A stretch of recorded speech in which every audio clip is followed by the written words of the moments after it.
Quel bilan de ce premier tour des élections législatives? Nos trois invités ce matin, ils sont ravis des résultats de ce premier tour, car la suite s'annonce passionnante. Bonjour Frédéric Dabi. Bonjour Dimitri, bonjour à tous. Directeur général du département opinion de l'IFOP, Guylaine Ottenheimer de Challenge. Bonjour Guylaine. Bonjour Dimitri. Et Louis Dragnel du chef du service politique d'Europe 1, qui ne nous quitte plus ce matin. Bonjour Louis. Bonjour Dimitri. Alors, avant, à brûle pour point, nous discutions à l'instant, et je vous disais quel regard porter sur ce premier tour des élections législatives.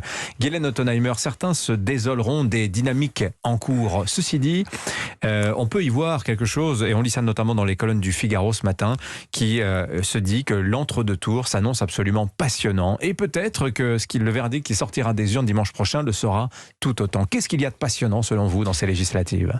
D'abord, ça va redonner de la force au Parlement. Il va se passer quelque chose. Je ne crois pas qu'il va y avoir un changement de dynamique entre les deux tours. C'est très rare.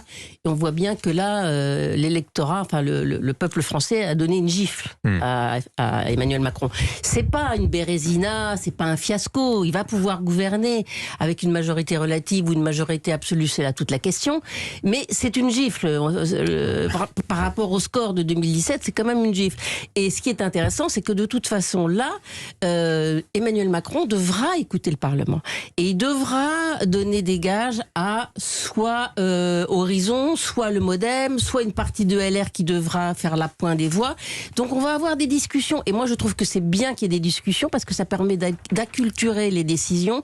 Ça permet à la démocratie de vivre. Alors que si vous avez une majorité absolue, déjà Emmanuel Macron se fiche totalement du Parlement. Il a déjà inventé une convention extraterrestre qui devrait discuter de tous les sujets. Donc moi, je trouve que ça redonne du poids au Parlement. C'est la bonne nouvelle. Après, la montée des radicalités n'est pas un signe de bonne santé. Frédéric Dabi. Je rebondis sur le mot de Guylaine.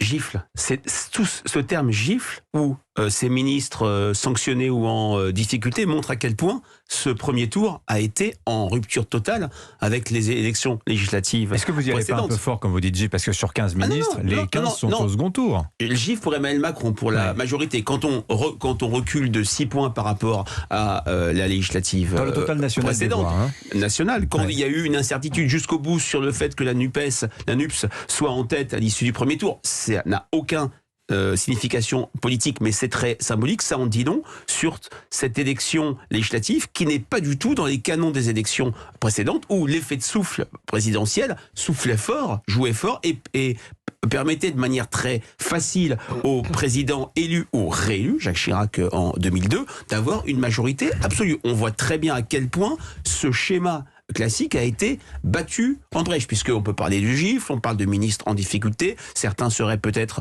battus à l'issue du second tour, mais moi je pense qu'une nouvelle campagne va commencer. Premier tour, quand même, cette percée de la NUPES, non pas en termes de rapport de force électorale, parce que ça a été dit, je crois, par Jérôme Jaffray, le total gauche est assez conforme à celui de 2017. Mais c'est une construction, c'est un récit que construit la gauche. Exactement, c'est un récit. L'Union a absolument tout fait. Le second tour peut être peut-être un moment de remobilisation, peut-être pour la majorité présidentielle, sur le mode tout sauf Mélenchon. Au secours, la gauche radicale revient, comme en 86, le PS avait fait sa célèbre affiche au secours, la droite revient, et ça pourrait rebattre les cartes. Mais c'est vrai que on ne pensait pas que l'intérêt politique, voire le suspense, soit aussi fort pour une élection législative. Alors, je redonne le factuel pour les auditeurs qui nous rejoignent. C'est vrai qu'en nombre de premières places, par circonscription, le nombre de premières places pour les macronistes est divisé par plus de 2 par rapport à 2017. Et sur 15 ministres, 4 sont plutôt en difficulté en perspective du second tour. Clément Beaune, Stanislas Guerini, Amélie de Montchalin, Brigitte Bourguignon, qui, s'il perdait dimanche prochain, serait conduit à... Et 2 figures importantes de la Macronie, Castaner et Ferrand, qui sont en difficulté. Et Patrick Mignola aussi, le président du groupe Modem à l'Assemblée, mais qui est un allié. Louis Dragnel. Alors si ces ministres perdent aux élections législatives, là pour le coup ce serait très dur, encore plus dur pour Emmanuel Macron, parce que ça signerait effectivement le fait qu'il a loupé complètement ce scrutin, avec ses symboles assez forts, c'est-à-dire ses propres troupes, ses plus proches fidèles qui perdent. Ensuite, il y a une chose que je trouve assez paradoxale dans ce scrutin, c'est que quand on regarde en nombre de voix, donc Emmanuel Macron et Jean-Luc Mélenchon sont quasiment à touche-touche, il y a à peu près 20 000 voix d'écart. Et je trouve qu'à la fois, ça veut dire quelque chose, et en même temps, la seule chose qui compte dans ce scrutin, c'est combien de députés vous aurez à l'Assemblée nationale. Et quand on analyse et on regarde un peu dans le détail, là, pour le coup, les projections, la différence des projections entre les députés NUPES et les députés de la majorité présidentielle, il y a une différence assez importante. Oui. Les projections, c'est 255 à peu près à 295 députés pour la majorité présidentielle, là où pour la NUPES, c'est 150 à 190. C'est-à-dire que dans le meilleur des cas pour la NUPES, donc mettons qu'ils aient 190 députés, on n'atteint même pas la fourchette basse de ce qu'obtient Emmanuel Macron. Donc Emmanuel Macron aura de toute façon la majorité.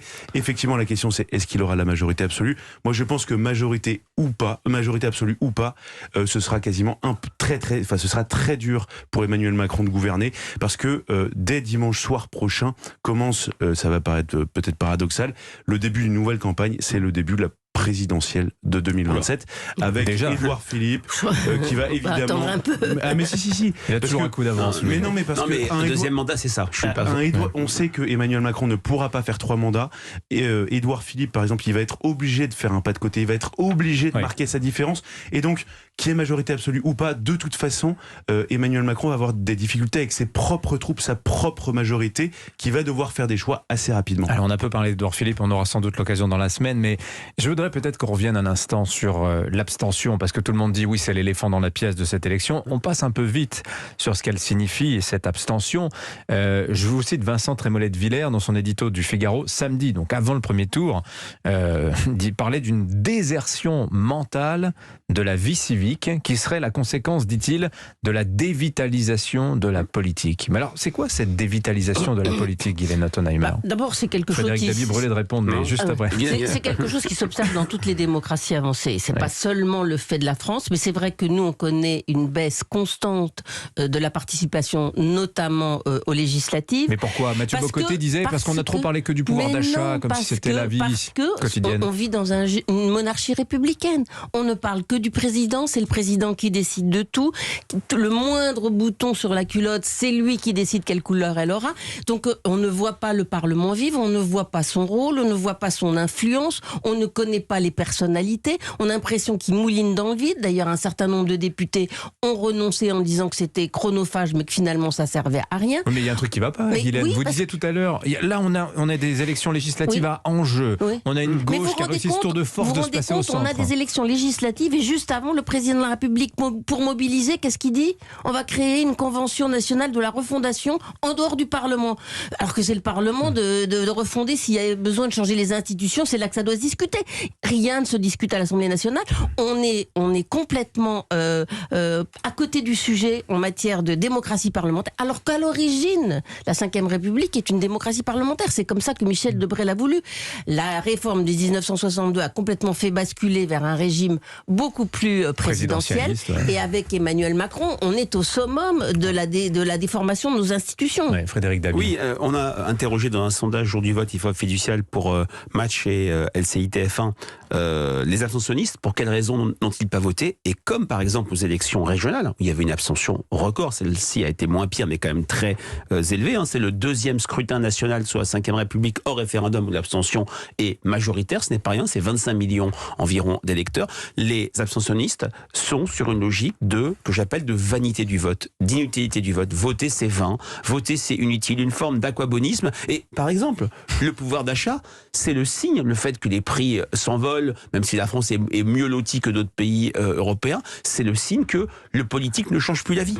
Le politique ne protège plus. Le politique, on n'est plus sur cette promesse française qui est très forte dans notre pays, qui est éminemment politique, qui est le politique est là pour transformer. Et on est passé de la transformation à la gestion, et effectivement, ça a beaucoup érodé le sens civique, même si, il faut le dire, le fait que les législatives, même s'il y avait un enjeu fort, et la campagne va être... On verra si la participation progresse au second tour, ce qui est possible. Le fait que elle ait été, cette élection, phagocytée, indexée sur l'élection présidentielle, lui a fait perdre toute autonomie et tout sens, si je puis dire. Et c'est vrai qu'il n'a pas fait grand-chose depuis 6 semaines, Emmanuel Macron. Il a même, quelque part, donné un peu l'image d'être habité d'une interrogation sur ce qu'il va faire de son second mandat. Que faire du pouvoir aussi? Ça, sans doute que ça joue dans le sentiment d'impuissance. Oui, absolument. Et puis je pense qu'Emmanuel Macron était très confiant. C'est-à-dire qu'il se disait que ça allait se passer très bien et que les électeurs globalement allaient avoir peur de Jean-Luc Mélenchon et allaient voter massivement pour ses candidats. Ah bah vous l'avez entendu hier, il dit... Dans 10 jours, le SMIC à 1 500 €. Dans un mois, la retraite à 60 ans en discussion, etc., etc. Absolument. La concrétisation de la promesse politique. Mais je reviens sur... Parce qu'en fait, le plus important, c'est ce que vous évoquiez l'un et l'autre. Sur le problème, c'est pourquoi est-ce que les Français ne vont plus voter? C'est vraiment la disparition du politique. Parce que le problème fondamental, quand on écoute les abstentionnistes, ils disent en fait, à quoi ça sert un député? Ça sert à rien. S'il est dans la majorité, c'est un député Playmobil. S'il est dans l'opposition, il n'a aucun pouvoir. Et je pense qu'en fait, il y a des raisons assez profonde sur les dérèglements institutionnels du pays, à force d'avoir voulu détricoter l'esprit de la Ve République. Eh bien, par exemple, on a mis fin au cumul des mandats. Je pense que c'est une profonde erreur. Avant, vous étiez député-maire. Le maire, tous les jours ou toutes les semaines, quand il va sur son marché, eh bien, il est à portée de baffe de ses électeurs. Les électeurs peuvent être très exigeants à l'égard donc du député-maire en fonction de ce qu'ils votent.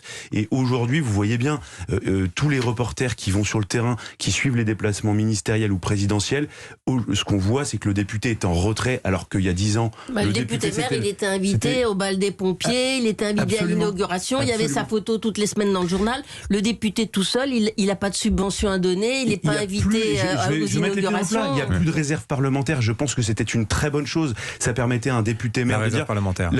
On obtenait un député pouvait essayer de convaincre, essayer de négocier pour obtenir des fonds pour des associations locales ou pour rénover un stade de foot ou un complexe sportif. Et je termine simplement par une chose, c'est que depuis en fait le début de ce détricotage électoral, l'abstention institutionnelle. Oui, institutionnelle, l'abstention ne cesse de progresser, alors que paradoxalement, on a fait tout ce détricotage officiellement pour renforcer l'adhésion des Français à la question publique. Et ce que j'observe aussi, c'est que toutes les propositions qui sont faites à chaque fois, pour moi, sont complètement cosmétiques. On vous explique, il va falloir le vote obligatoire, ou alors la proportionnelle, ou alors... Non mais c'est très important. Ou alors le CNR dont vous parliez à l'instant. Et je pense que tout ça, c'est cosmétique. Oui. La racine du problème n'est pas là. Frédéric, la racine du problème, je pense que c'est le sens de l'élection. Il faut que pour les Français, voter ait un sens. Je cite toujours 2005, c'est pas il y a si longtemps que ça, un référendum sur un texte compliqué, on a une participation de 70% parce que les Français se sont passionnés pour le sujet et ont trouvé un sens symbolique,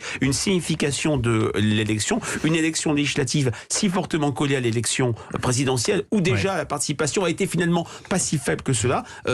Est-ce que ça valait le coup d'y aller une autre fois? Je le répète, là il y a un vrai enjeu, majorité absolue, majorité relative, divine surprise si je puis dire pour la NUPES qui aurait la majorité. Les projections, je n'y crois pas, mais les projections sont faites sur des hypothèses de second tour qui n'a pas lieu. Donc tout est ouvert, on verra si ça peut électriser une forme de mobilisation. Guylaine Ottenheimer. L'enjeu, c'est effectivement, l'absence d'enjeu, c'est effectivement une des raisons de l'abstentionnisme, encore que du côté de Mélenchon, il y avait un vrai enjeu, mais c'est vrai que le président de la République a joué le catenaccio, c'est-à-dire on est en défense, voilà, on laisse pas de but passer, sauf qu'ils étaient pas en défense. Parce que quand on dit retraite à 65 ans, ah oui, peut-être, mais peut-être pas 65 ans. Réforme des institutions, oui, sans doute, peut-être, mais avec une nouvelle convention. Réduction des déficits, oui, mais en même temps, on va faire quand même des chèques pouvoir d'achat. Donc c'est pas de la défense, ça doit être solide, il doit y avoir des piliers. Il n'y a pas eu de piliers qui ont été posés, il n'y a pas eu de ligne de défense. Il y a peut-être une erreur tactique d'Emmanuel Macron d'avoir dit... Deuxièmement, quand même, je pense que à partir du moment où le Premier ministre ne dépend pas de l'Assemblée nationale, il est nommé par le président de la République, c'est son choix, on n'a pas l'impression que le Parlement a la main. Dans un vrai Parlement, normalement, on devrait avoir des institutions où le Premier ministre est issu. Mais oui, mais à l'origine, on était ça. Si on veut, si on veut un parlement, et je termine. Si on veut un parlement, si on veut que ce parlement existe, si on dit qu'on est une démocratie parlementaire, ce qui est quand même important parce que c'est ça qui fait vivre, c'est ça qui permet aux gens de discuter. Quand vous discutez, vous acculturez les problématiques et les gens finissent par comprendre ce qui se passe. Quand vous avez quelqu'un juste là-haut, très loin, qui dit on va faire comme ça, on va faire comme ça, derrière vous avez la rue qui finit par se déployer. Donc, si vous voulez un régime parlementaire, le Premier ministre doit être issu de la majorité. C'est tout. C'est les députés qui choisissent, qui peuvent le démettre. C'est ce qui se passe partout. En Espagne, en Portugal, en Allemagne, en Angleterre, dans les Pays-Bas. C'est partout comme ça que ça marche. Mais nous, le mode de scrutin est proportionnel et non pas majoritaire. On est comme aux États-Unis et en Russie et ça marche pas. Plaidoyer pour le parlementarisme de Guylaine Ottonheimer. Merci à tous les trois d'être venus ce matin. Il y avait beaucoup de choses à dire encore, mais la semaine va être longue. Merci Frédéric Dabi, directeur général département opinion de l'IFOP, Guylaine Ottonheimer, Challenge, Louis Dragnel, chef du service politique d'Europe 1. Bonne journée à tous les trois.